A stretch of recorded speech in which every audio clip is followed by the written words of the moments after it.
Assalamu alaikum and very good morning.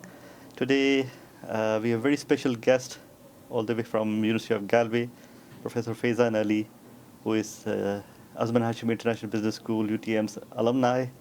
He earned his PhD in 2015 and on behalf of Azman Hashim International Business School, welcome Professor Faizan.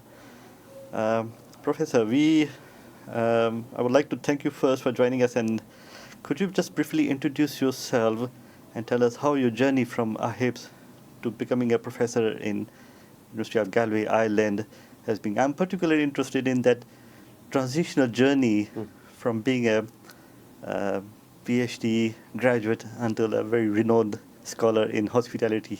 Thank you very much, Dr. Ubaid.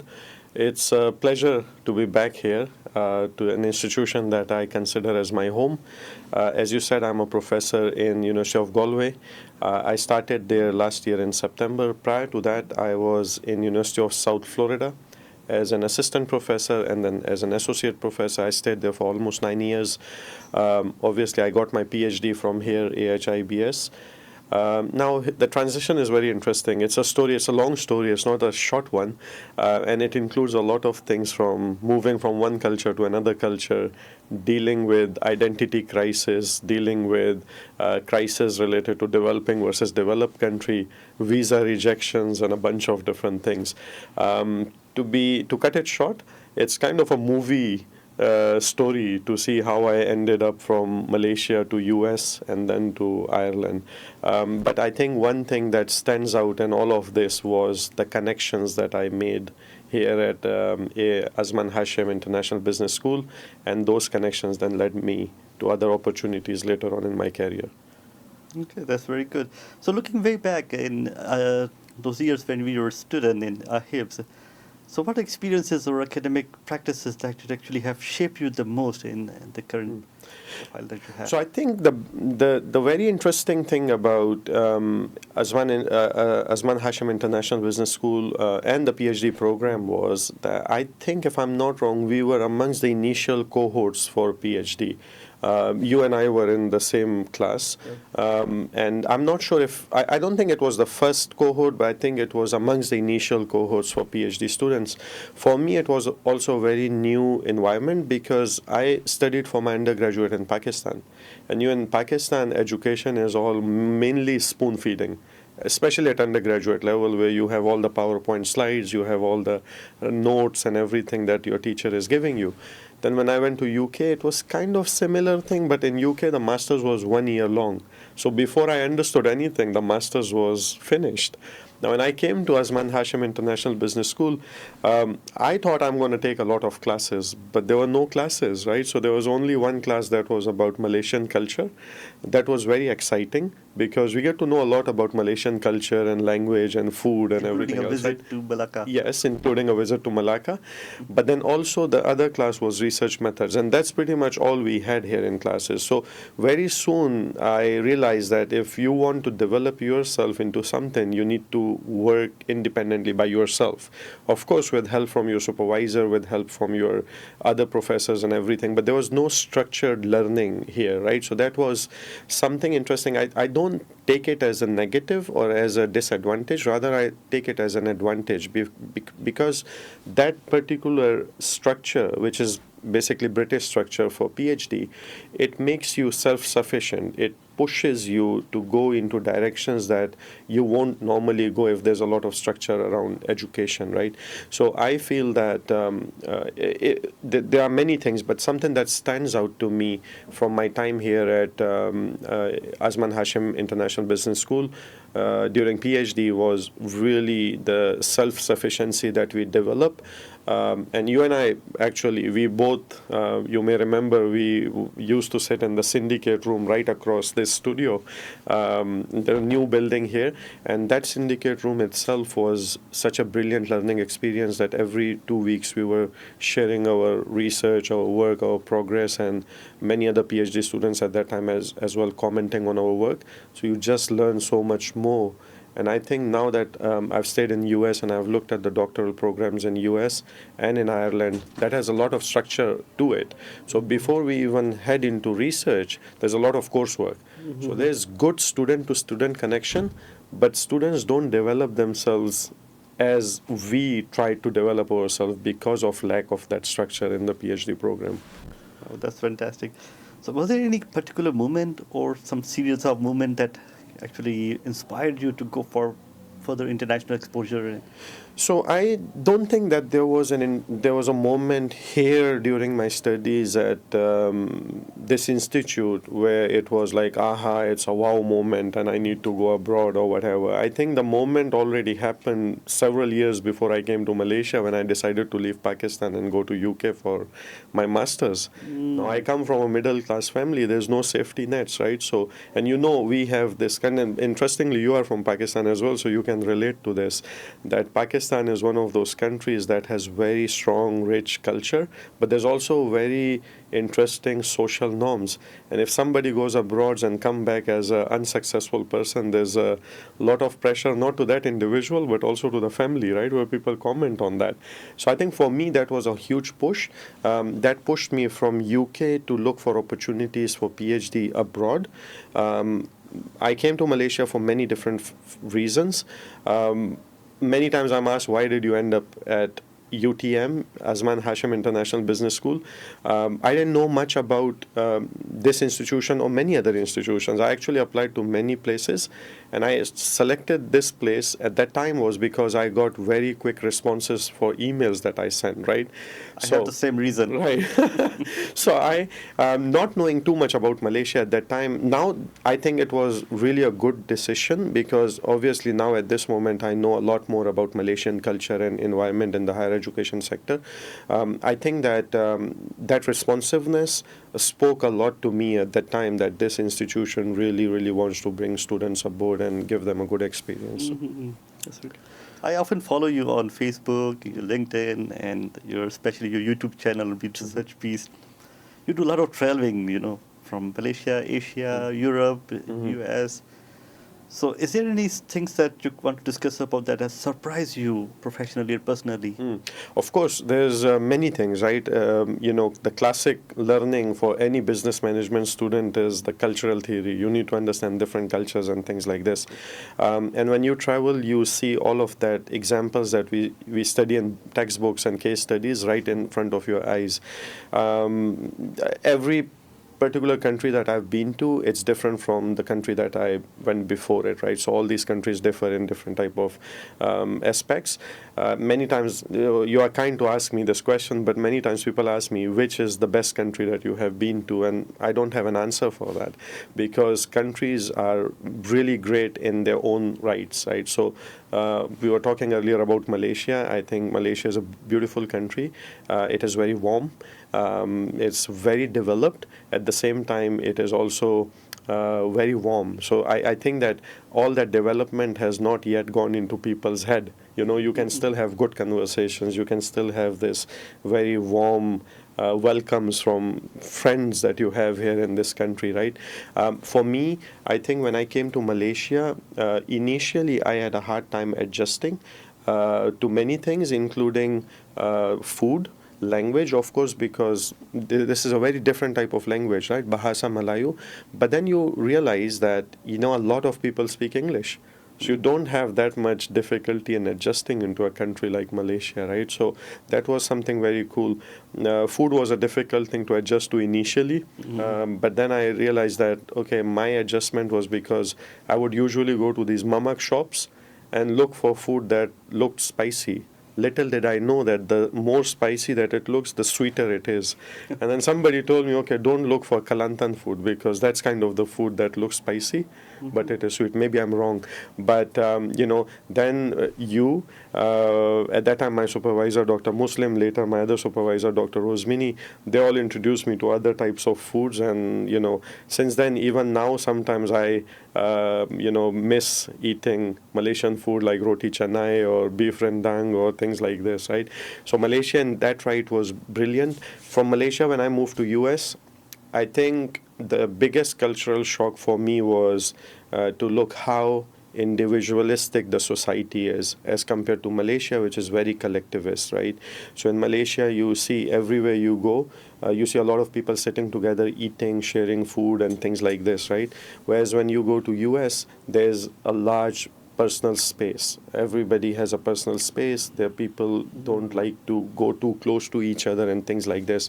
I'm not saying it's good or bad, it's just different, right? So it's just different as compared to US. Then when I moved from US to Ireland, that's a completely different environment as compared to US and Malaysia. So I think the biggest change factor in all of these things is the culture. Now that cultural change, you would realize that is happening in the social life, that is happening into professional life, into academic life, into friendships, all of them, right? And the easier it is for you to adjust to these cultural changes, the happier you would be moving to a newer country. So, it's very good. Okay, I would definitely. I'm also interested in knowing the kind of habits that have, because right now we see you as someone who is very renowned, established scholar in the field of hospitality, especially in the marketing perspectives. So, what are some of the habits that you think you have, which has helped you to, right. excel more? Wow, that's a good question. I think there can be a lot of different reasons, but before I answer this question, I must also say, because people listen to such stuff, everybody has a different story, right? And what has worked for me may not necessarily work for other people, right? Because we all start at different stages in our life. Our brought-ups are different, our backgrounds are different, our capacity to learn, understand, pick up things is different. So I'll simply talk about my habits, but with a disclaimer that it may not work for other people, right? So I think for everybody it's important to see what works for them and then kind of develop those habits further into their professional life. I think for me, the first thing was to associate my professional life to my personal life. So I draw a lot of strong motivation from my personal life to drive me professionally into my professional life. And one of those things is that I am the only son of my parents. My parents have done a lot for me, and I, for a long time, was very, very scared of letting down my parents. Now I support them, so that's another fear that I have, not to be able to support my parents, right? So that's a very strong personal motivation, and that drives me professionally to work harder to make sure that I am able to support, to carry my family, to carry and support my parents and all that. So that's one habit I develop. The other thing I think which is very important for students, PhD students, academics, is work ethic.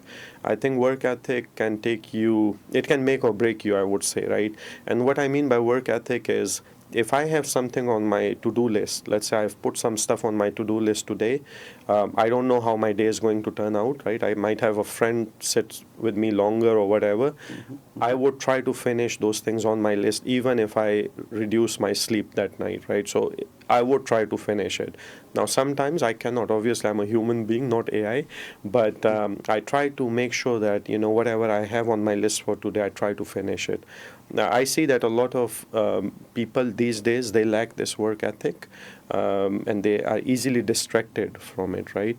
So, of course, whatever is pending for you on your list today, the next day, newer things add to that list. So you ultimately have more and more stuff piling up for you. So I think that's another habit that I have developed here at this institute when I was a PhD student. But then also, as I moved into my career, I met some amazing people, some amazing mentors.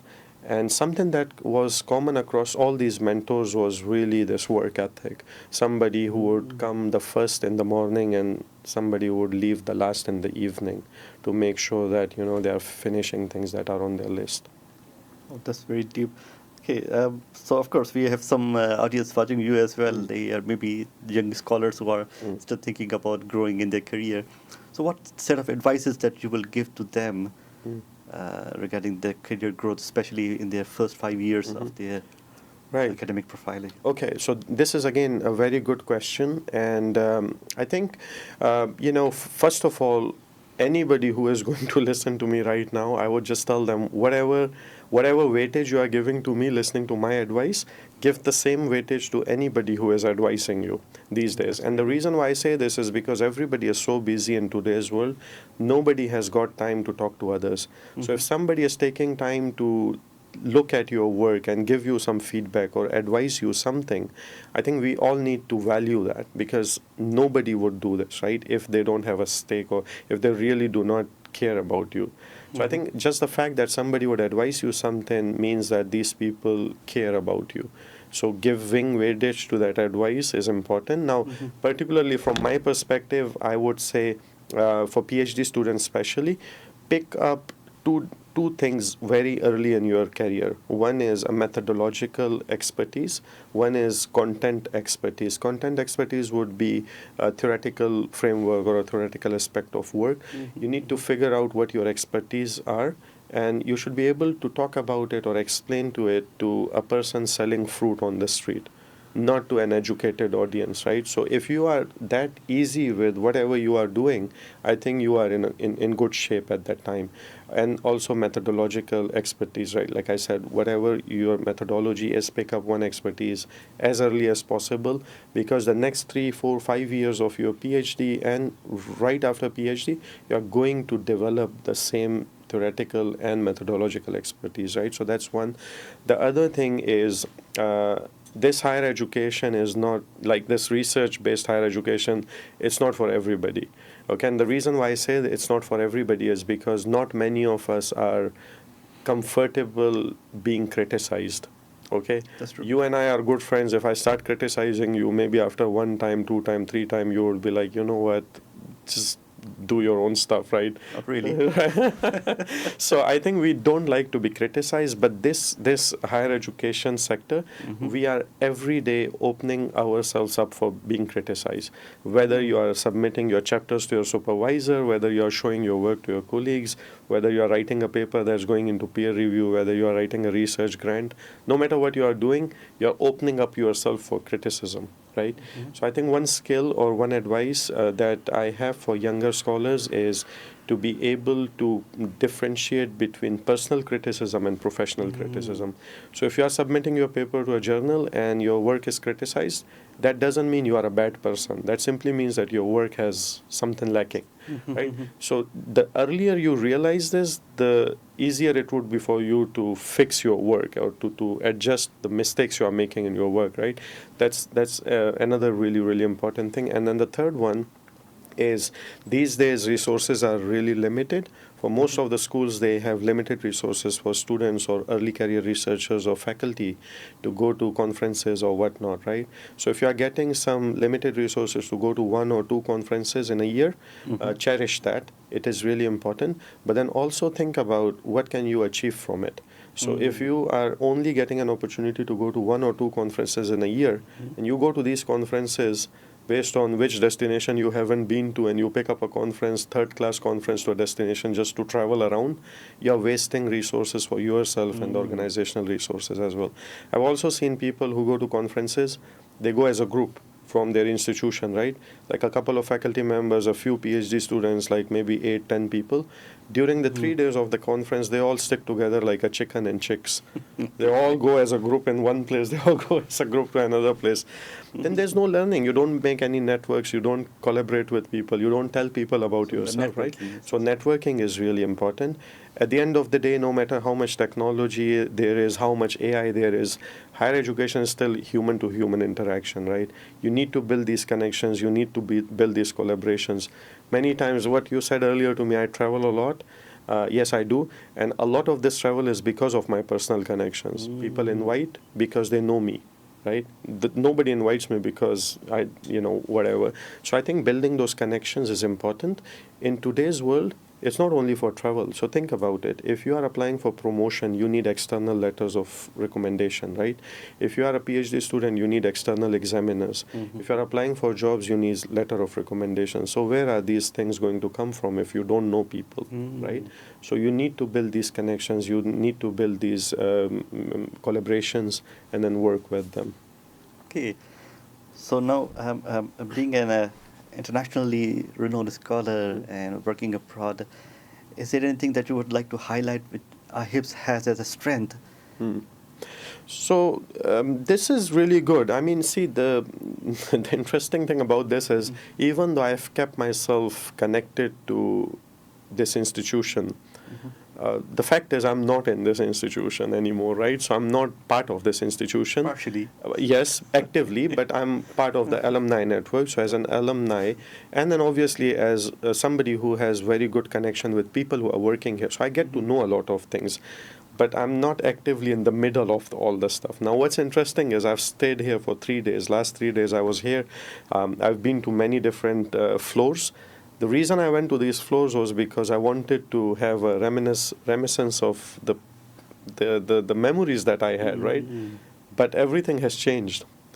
The beauty of this is that everything has changed for good. So I was just in level 9, which used to be a very old computer lab at that time, and many students would go there to sleep, to take a nap during the daytime, right? Because there was nothing going on there. Now I went there today just to kind of have a look at what's going on there, and it's just such a beautiful place. It's called Bonding Cove, right? So it is a beautiful place for students to hang around and to hang out and to play billiard or pool and, to have some classes. There are some beautiful lecture rooms there. So that's a good change, right?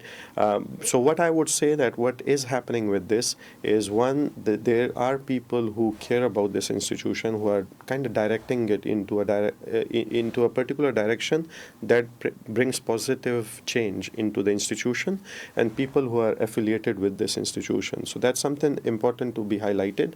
The other thing is, this institution, location-wise, is in a premier location. Okay, so I have a very close friend. He is the dean of Stevenson's Institute of Technology, GJ. He is the dean there.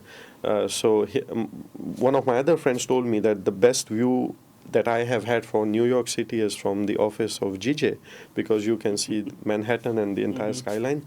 I think I would invite GJ and my friend Dr. Jihan to come to Azman Hashim International Business School and look at the view from here. You're going to forget that view. This is one of the most beautiful views for me, because when I was studying for my PhD, our view was also facing KLCC and the entire skyline of Kuala Lumpur.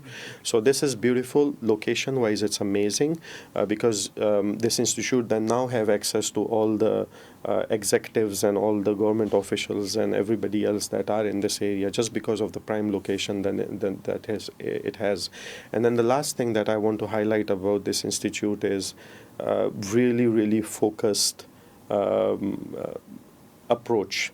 And what I mean by that is there's no undergraduate education in this particular institution. So that means all the resources, all the tangible or intangible resources are geared or focused towards graduate education.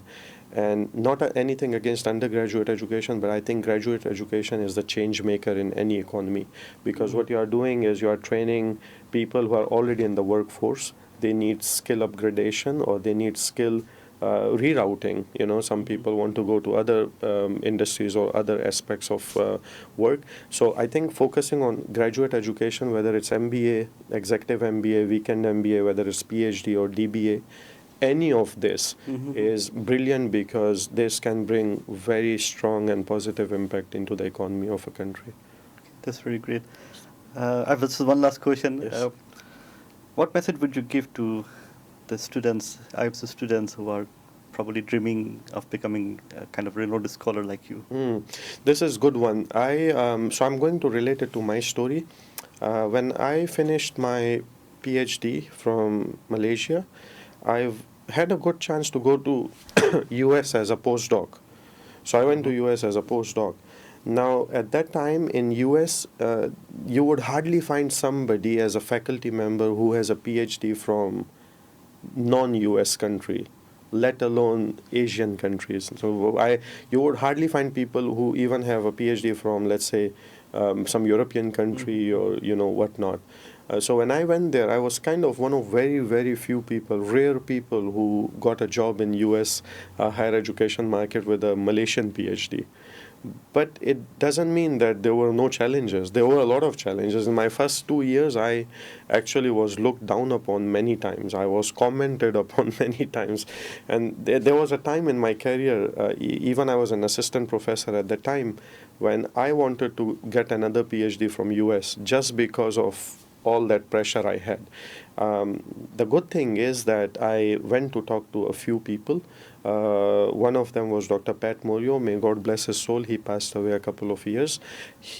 Then I talked to Professor K. Chon. He is the Dean of School of Hospitality in Hong Kong Poly U. It's #1 school in the world.